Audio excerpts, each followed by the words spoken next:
And for more on the proposed redistricting in Texas, let's bring in NPR correspondent Hansi Luang. Hansi, thanks so much for joining us. I know you spent a lot of time on this topic. So walk me through this. The proposed new map could give Republicans 5 additional seats in the House in next year's midterms. How so, and what would that mean for control of the House? Well, based on early analysis of this map, you could have Republicans picking up a total of 30 House seats after next year's midterm elections. That's up from the current 25. And this is what President Trump, as we just heard, has said he wants to, as part of a plan to help try the Republicans keep control of the U.S. House. We should keep in mind, though, that this is, based on assumptions about how voters in these proposed districts would actually vote. So there could be some surprises that come out if this map is passed.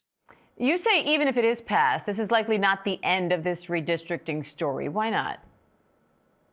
If this map passes or another version of the map passes, I think the thing I'm watching out for is lawsuits. You already have national Democratic leaders saying they're preparing to sue. You have legal experts saying that the changes made to the existing map for Texas's congressional districts really raises a lot of constitutional questions. There are 4 districts in the Houston and Dallas areas that the Justice Department, Trump officials at the Justice Department have flagged to Texas's governor saying they are, quote, unconstitutional. A lot of legal experts don't buy that legal argument and say that if Texas lawmakers try to undo those 4 specific districts, it could raise actual constitutional problems, and those potentially could be the legal grounds for a lawsuit.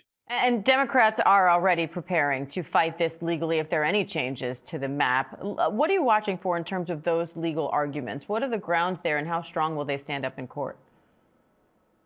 Well, there are constitutional questions as well as potential Voting Rights Act violations that may come up depending on what map comes out of Texas. But I think the other thing to keep in mind is that courts is one strategy for the Democrats. Democrats are also saying they are trying to look at ways to pick up additional Democratic seats in other states through partisan gerrymandering. But they face a lot of legal and practical hurdles.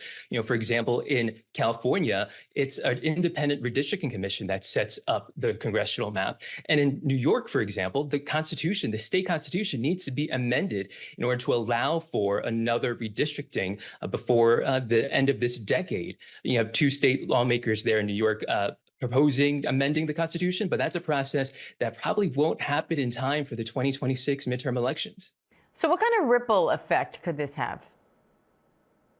The bottom line for voters is these decisions, what the state lawmakers do, what a number of lawsuits, the outcomes of this can determine which party controls the U.S. House after the midterm elections. It also determines the power of these voters in these states, the power of their votes. Redistricting is a process a lot of folks aren't very familiar with, but it determines before a voter even gets their ballot, the power of their vote. And sometimes the outcomes are preset by whoever is drawing these lines. And right now we're seeing lawmakers drawing these lines and potentially courts ending up redrawing these lines before the midterm elections. All right, NPR correspondent Hansi Luang, we appreciate your time today. Thank you. You're welcome.